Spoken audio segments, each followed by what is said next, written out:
दोस्तों, ये कहानी मार्टिन नाम के एक बूढ़े आदमी की है जिसे जैमी नाम की एक खूबसूरत और शादीशुदा औरत से प्यार हो जाता है। अब मार्टिन को अपना प्यार मिल पाता है या नहीं, यही हम देखने वाले हैं। तो कहानी की शुरुआत में हम मार्टिन नाम के एक बूढ़े आदमी को देखते हैं जो कि फ्रांस के एक छोटे से गांव में बेकरी चलाता था। आगे मार्टिन बताता है कि वो 7 साल पहले पेरिस से यहाँ पर आया था। यहाँ पर उसके डैड की बेकरी थी और तब से वो अपनी वाइफ के साथ इसी बेकरी को संभाल रहा है। आगे मार्टिन जब ब्रेड बना रहा था तो वह उसे जला देता है। फिर उसकी वाइफ के पूछने पर वह बताता है कि वह चार्ली के बारे में सोच रहा था कि कहीं वह आत्महत्या ना कर ले। इस पर उसकी वाइफ कहती है कि तुम्हें यह सब नहीं सोचना चाहिए क्योंकि चार्ली ऐसा कुछ नहीं करने वाला। इसके बाद मार्टिन उसी चार्ली नाम के आदमी के घर पर जाता है जहां पर वह अपनी वाइफ जेमा के सामान को जला रहा था। अब वह ऐसा क्यों कर रहा था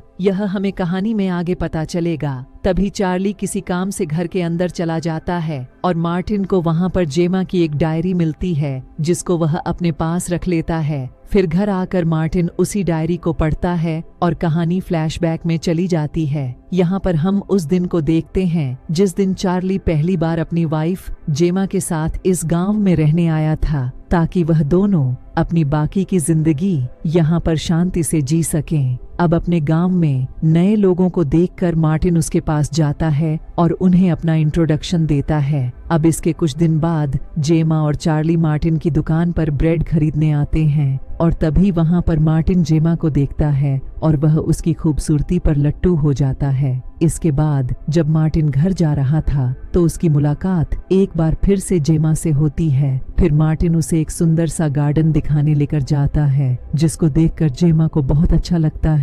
फिर उसी रात चार्ली मार्टिन के घर पर आता है और कहता है कि उनके घर की बिजली चली गई है। तभी मार्टिन उनके घर पर जाता है और वह बिजली को वापस चालू कर देता है। तभी वहां पर मार्टिन की वाइफ भी आ जाती है और फिर वह चारों मिलकर दारू पीते हुए बातें करने लगते हैं। पर इसी दौरान मार्टिन वहां पर सिर्फ जेमा को ही देख रहा होता है। अब ऐसे ही कुछ दिन बीत जाते हैं और एक दिन जेमा मार्टिन की बेकरी पर आती है। तब वहां पर मार्टिन उससे पूछता है कि क्या तुमको जानना है कि मैं इस ब्रेड को कैसे बनाता हूँ? तो जेमा भी इसे देखने के लिए हाँ बोल देती है। फिर मार्टिन उसे पीछे वाले कमरे में लेकर जाता है जहां पर वह ब्रेड बनाया करता था। फिर जब जमा ब्रेड बनाने लगती है तो मार्टिन उसे पूछता है कि तुम्हें कैसा लग रहा है? इस पर जेमा उसे कहती है कि मुझे बहुत अच्छा लग रहा है और मुझे ऐसा लग रहा है कि मैं योगा कर रही हूँ। अब उस रूम में बहुत ज्यादा गर्मी थी इसलिए जेमा को भी गर्मी लगने लगती है और वह अपना स्वेटर उतार देती है। तभी मार्टिन के अंदर भी ठड़क जाग जाती है और वह जेमा की बॉडी को देखने लगता है। फिर अगले सीन में हम देखते हैं कि मार्टिन और उसकी वाइफ और चार्ली और जेमा सारे साथ में लंच कर रहे थे। इसके बाद जब जेमा अपनी दोस्त के घर को देख रही थी तभी उसकी दोस्त उसे कहती है कि लड़कियों को हमेशा अपनी बॉडी का ख्याल रखना चाहिए और मैं तो हर रोज एक्सरसाइज करती हूँ। अब उसकी यह बात जेमा को भी अच्छी लगती है इसलिए वह अगले दिन से एक्सरसाइज करना शुरू कर देती है। इसके बाद हम मार्टिन को देखते हैं जिसकी मुलाकात रास्ते में जेमा से होती है। वहां पर मार्टिन से पूछता है कि वह इतने दिनों से ब्रेड खरीदने क्यों नहीं आ रही, जिस पर जेमा उसे कहती है कि वह डाइटिंग पर है इसलिए उसने कुछ दिनों से ब्रेड खाना बंद कर दिया है। अब यह बोलकर जेमा वहां से जा रही थी पर तभी अचानक उसकी पीठ पर एक कीड़ा काट लेता है जिससे जेमा को काफी तकलीफ होने लगती है। इसलिए वह जोर जोर से चिल्लाकर मार्टिन को अपने पास बुलाती है और उसे कहती है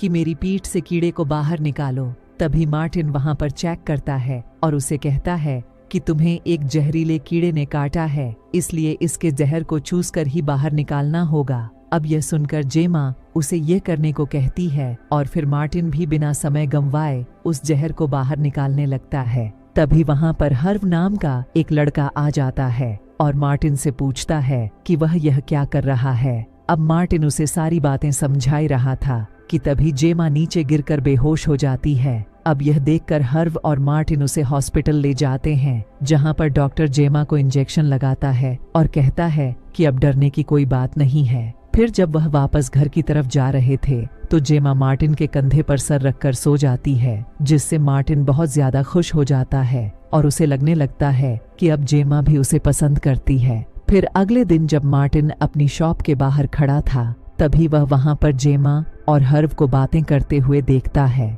अब मार्टिन उन दोनों को देखकर सोचता है कि जल्दी ही इन दोनों का अफेयर अब शुरू होने वाला है। इसके बाद अगले दिन जेमा सुपरमार्केट से वाइन खरीद रही थी, तभी वहां पर उसकी मुलाकात एक बार फिर हर्व से होती है, जो उसे अपनी पसंद की वाइन बताता है और जेमा भी उसी वाइन को खरीद लेती है। इसके बाद मार्टिन को देखते हैं, जो कि ब्रेड की डिलीवरी करके अपने घर जा रहा था। तभी रास्ते में जेमा को कहीं जाते हुए देखता है, इसलिए वह रुककर उसे देखने लगता है। मार्टिन वहां पर देखता है कि जेमा हर्व के घर पर आई है। अब मार्टिन यह देखकर शॉक्ड हो जाता है, पर फिर वह सोचता है कि शायद जेमा हर्व के साथ वाइन पीने आई होगी।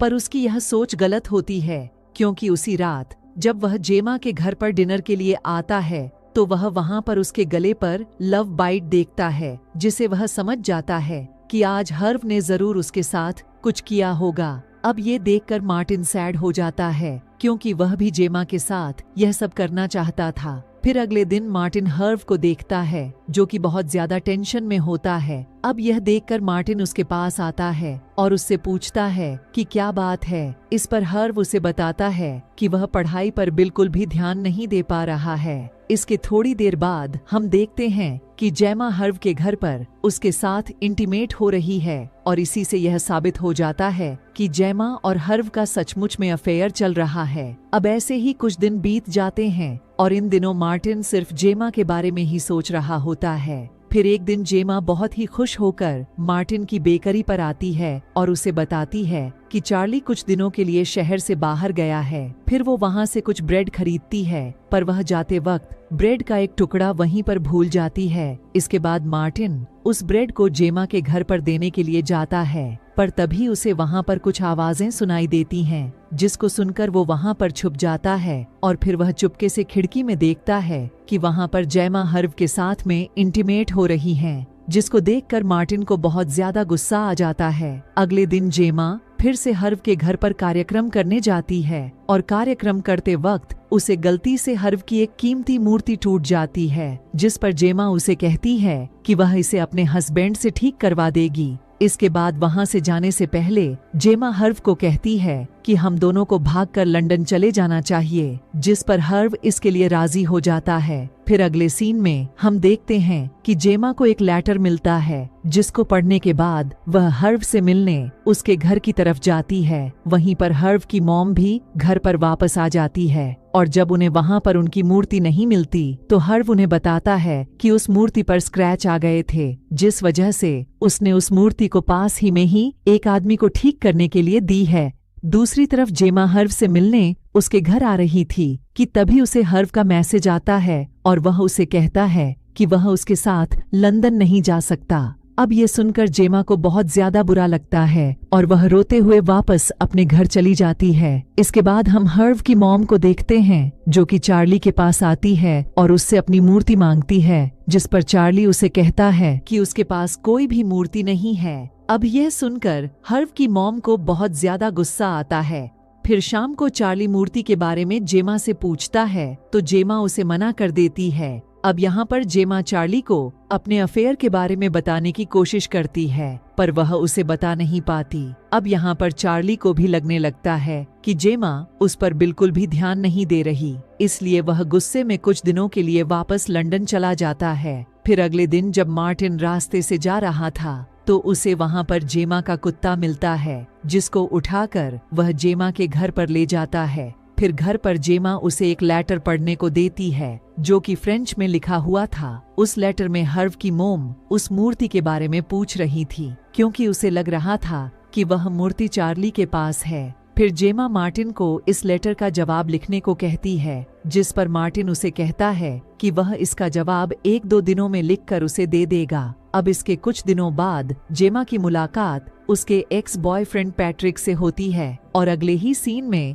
मार्टिन उन दोनों को सड़क पर किस करते हुए देखता है, जिसको देखकर मार्टिन शॉक्ड हो जाता है और सोचने लगता है कि जेमा ऐसी लड़की है जो कि किसी से भी आसानी से सेट हो जाती है। अब अगले दिन पैट्रिक फिर से जेमा के घर पर आता है, और फिर जब वह दोनों बातें कर रहे थे, तभी चार्ली भी अपने घर पर वापस आ जाता है। फिर जब चार्ली अपने घर के अंदर जाता है तो वह तुरंत बाहर आकर जोर जोर से हेल्प के लिए चिल्लाने लगता है। अब ये सुनकर मार्टिन उसके घर के अंदर आता है तो वहाँ पर जेमा को मरा हुआ देखता है, जिसको देखकर वह शॉक्ड हो जाता है। इसके बाद पुलिस वहाँ पर आती है और वह लोग जेमा की बॉडी को पोस्टमार्टम के लिए ले जाते हैं। फिर उसी रात जब पोस्टमार्टम की रिपोर्ट आती है तो मार्टिन को पता चलता है कि जेमा की मौत उसके गले में ब्रेड फंसने से हुई थी। फिर यह बात मार्टिन अगले दिन फ्यूनरल पर चार्ली को बताता है, जिस पर चार्ली उसे कहता है कि जेमा की मौत उसकी वजह से हुई है, क्योंकि जब वह घर पर आया तो उसने पैट्रिक को जेमा के साथ